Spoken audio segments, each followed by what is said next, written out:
Hello friends, कैसे हैं आप लोग। आई होप अच्छे होंगे और अच्छे से पढ़ाई भी कर रहे होंगे। फ्रेंड्स, डॉक्टर बाबूराम सक्सेना कृत संस्कृत व्याकरण प्रवेशिका में कारक सप्तमी विभक्ति में थोड़े से सूत्र और रह गए हैं, उनको भी आज हम लोग कवर कर लेंगे। चलिए देखते हैं। अगला सूत्र है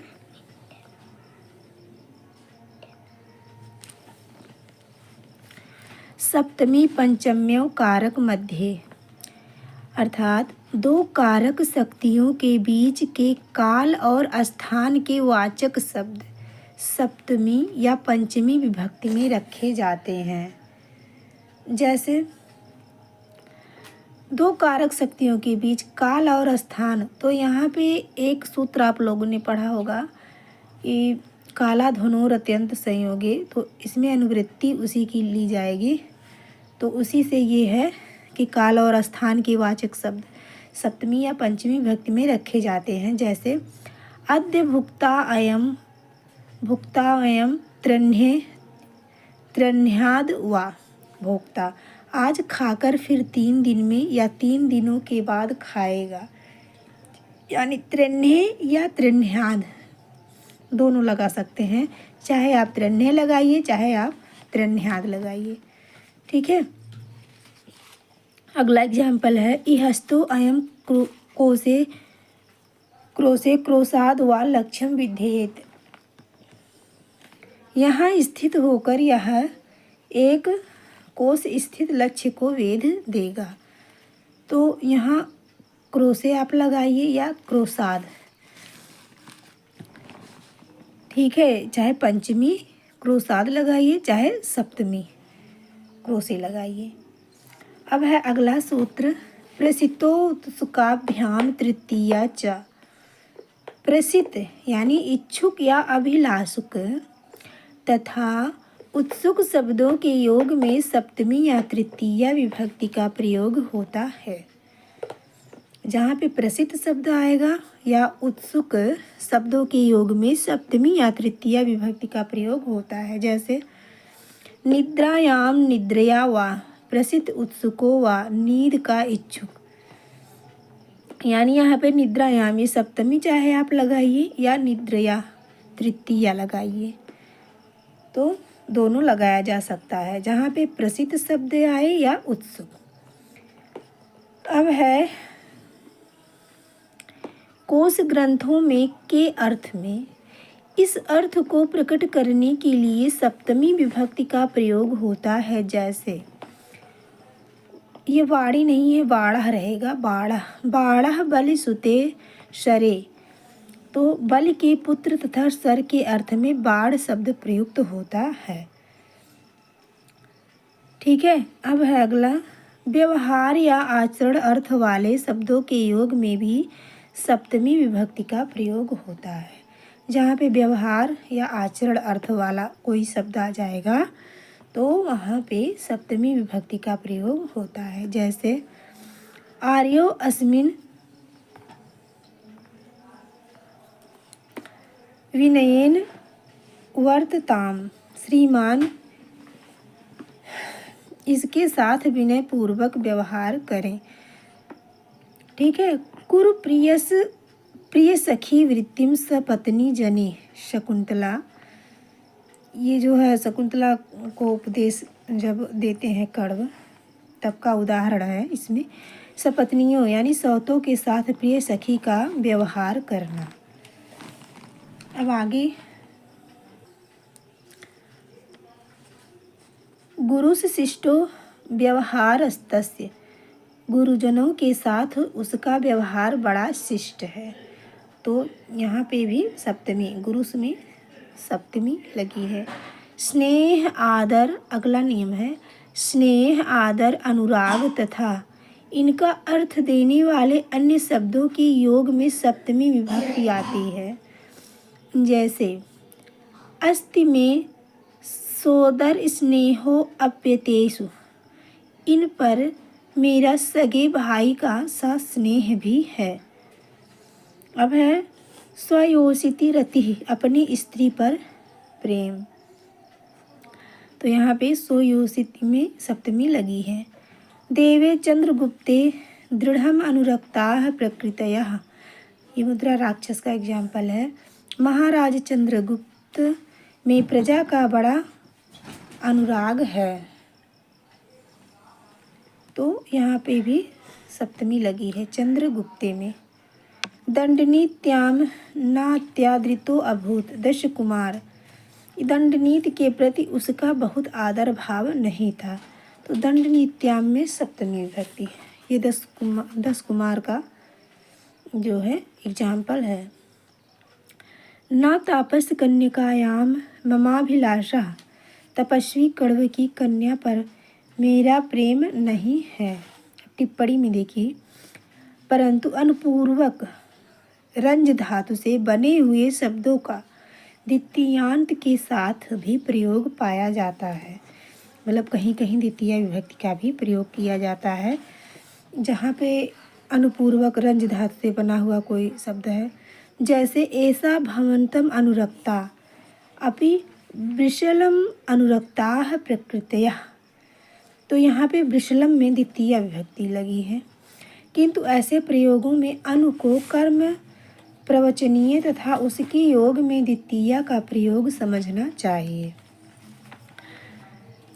अब अगला नियम है, कारण अर्थ के वाचक शब्दों के प्रयोग में कार्य के वाचक शब्द में प्रायः सप्तमी आती है। जैसे दैवमेव ही निर्णाम वृद्धो क्षय कारणम, मनुष्य की वृद्धि और उसके विनाश में भाग्य ही एकमात्र कारण है।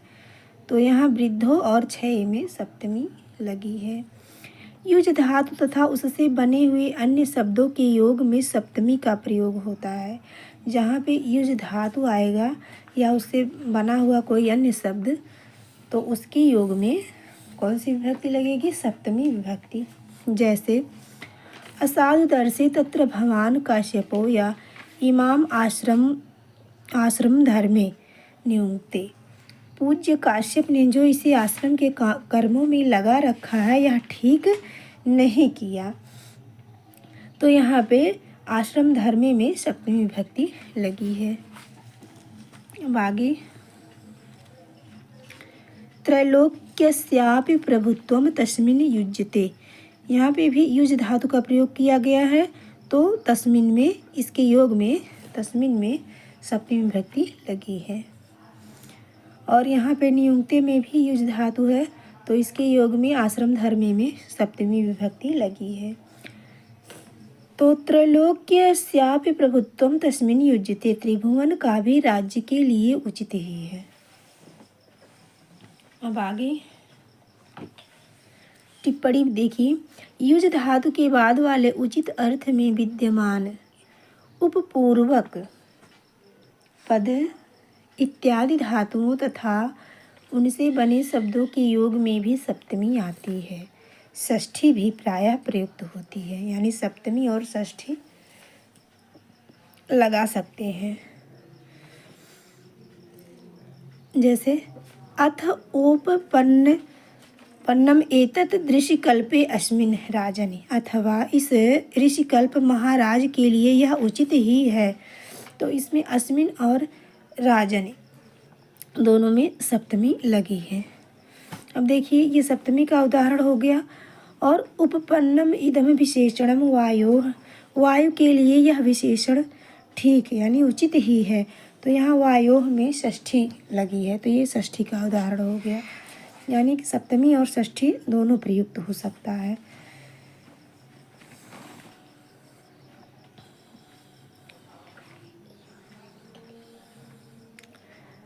अब है आगे नियम, छिप मुच अस्तुपत यानी ऋजंत इत्यादि धातुओं तथा इनसे बने हुए शब्दों के प्रयोग में जिस पर कोई वस्तु रखी या छोड़ी जाती है उसमें सप्तमी होती है। जैसे मृगेषु शरान मुमुक्षु, तो यहाँ पे मुच धातु का प्रयोग हुआ है, तो मृगेषु में यहाँ पे सप्तमी लगी है। अब हिरणों पर बाढ़ छोड़ने को इच्छुक। अगला है योग्य सचिवेह न्यस्तः समस्तो भरः, ये रत्नावली का उदाहरण है। समस्त राज्यभार योग्य मंत्री पर छोड़ दिया गया है। तो यहाँ पे जो है योग्य सचिवे में सप्तमी लगी है। ना खलु बाड़ा सन्निपात्यो अस्मिन, ये अभिज्ञान शाकुंतलम का उदाहरण है। इस सुकुमार हिरण शरीर पर बाण ना छोड़ो। तो यहाँ पे जो है अस्मिन में सप्तमी लगी है। छिप मुच अस्तपत इत्यादि धातुओं जहाँ पे ये इनका योग रहेगा, उनके योग में जो है सप्तमी विभक्ति लगेगी। अब आगे ना खलु ये तो हो गया। सुकनाश नामनी मंत्रिणी राज्य भारम आरोप्य, सुकनाश नामक मंत्री पर राज्यभार सौंप यानी छोड़कर। अब है व्यापृत, आसक्त, व्यग्र, तत्पर, कुशल, निपुण, सौंड, पर, प्रवीण इत्यादि शब्दों के योग में भी सप्तमी प्रयुक्त होती है। यानी ये जो शब्द अगर कहीं पे आ जाएंगे तो इनके योग में सप्तमी विभक्ति प्रयोग होगी। जैसे गृह कर्मणि व्यापृता, व्यग्रा, तत्परा वा, घर के कामों में तत्पर। तो यहाँ पे व्यापृता चाहे लगाइए चाहे व्यग्रा या तत्परा, इसमें से कोई भी अगर आ जाएगा शब्द तो उसमें सप्तमी विभक्ति लगेगी। अब है अच्छेषु निपुणः सौंडः प्रवीणः वा, जुए में दक्ष। तो यहाँ पे निपुणः लगाइए या सौंडः या प्रवीणः, तो यहाँ पे अच्छेषु में सप्तमी विभक्ति लगी है। अब अगला नियम है अपपूर्वक राध तथा उससे बने शब्दों के प्रयोग में जिसके प्रति अपराध होता है उसमें चतुर्थी के अतिरिक्त प्रायः सप्तमी और कभी कभी षष्ठी भी होती है। जैसे कस्मिन् अभी पूजा आ रहे अपराधाम शकुंतला, किसी गुरुजन के प्रति शकुंतला अपराध कर बैठी है। तो यहाँ कस्मिन् अपि में और ये पूजा आ रहे में सप्तमी विभक्ति लगी है। तो कब लगेगी? यानी अपपूर्वक राध तथा उससे बने शब्दों के प्रयोग में जिसके प्रति अपराध होता है उसमें लगेगी। चतुर्थी के अतिरिक्त प्रायः सप्तमी और कभी कभी षष्ठी भी होती है। जैसे यहाँ पे सप्तमी लगा है तो यहाँ पे चतुर्थी या जो है कभी कभी षष्ठी भी लगाया जा सकता है। अब है यहाँ षष्ठी का उदाहरण देखिए। अपराधो अस्मिन् तत्र भवतः कण्वस्य, मैंने पूज्य कण्व के प्रति अपराध किया है। तो यहाँ पे षष्ठी लगा है तत्र भवतः में और कण्वस्य में। अब आगे है यस्य च भावेन भावलक्षणम, ये अगला सूत्र है कि जब किसी कार्य के हो जाने पर दूसरे कार्य का होना प्रतीत होता है, यानी कि एक कार्य समाप्त हो चुका रहता है और दूसरा काम जब होता है, दूसरा कार्य, तो जो कार्य हो चुकता है उसको सप्तमी में रखते हैं। जो कार्य समाप्त हो चुका रहेगा उसी में सप्तमी लगाएंगे। जैसे सूर्ये अस्ते गते गोपाः गृहम अगच्छन्, सूर्य के अस्त हो जाने पर ग्वाले अपने घर चले गए। तो एक काम हो चुका कि सूर्य के अस्त, सूर्य यानी अस्त हो गया, उसके बाद ग्वाले अपने घर चले गए। तो सूर्य में सप्तमी है और गते में सप्तमी। रामे वनम गते, राम के वन चले जाने पर, तो रामे और गते में सप्तमी हुई। दशरथा प्राणान त्याज, दशरथ जी ने अपना प्राण त्याग दिया। अब है सुरेशे गायति सर्वे जहसु, सुरेश के गाने पर सब हंस पड़े। तो जब सुरेश मतलब गीत गा चुका उसके बाद सब हंसे, गीत यानी सुनने पर। तो एक कार्य हो चुका पहले गीत गाना, उसके बाद हंसना वाला कार्य हुआ, तो सुरेशे गायति में सप्तमी लग गई। अब आगे है सर्वेषु शयानेषु श्यामा रोदिति, सबके सो जाने पर श्यामा रोती है। तो कब, यानी सबके सो जाने पर, एक कार्य हो चुका उसके बाद फिर रोदिति, रोना वाला कार्य शुरू हुआ। तो सर्वेषु इसमें और श्यानेषु इसमें सप्तमी विभक्ति लगी है। यहाँ पर सूर्य के अस्त होने पर ग्वालों का घर जाना, राम के वन जाने पर दशरथ का प्राण त्याग करना, सुरेश के गाने पर सबका हंसना तथा सबके सो जाने पर श्यामा का रोना प्रतीत होता है। इसलिए सूर्ये, रामे, सुरेशे, सर्वेषु ये सब की सब सप्तमी में है। अब आगे है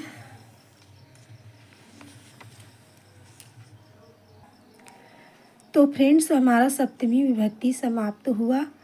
अब जिस तरह से इस बुक में दिया गया है सप्तमी के बाद षष्ठी, तो इसी क्रमानुसार हम लोग पढ़ेंगे।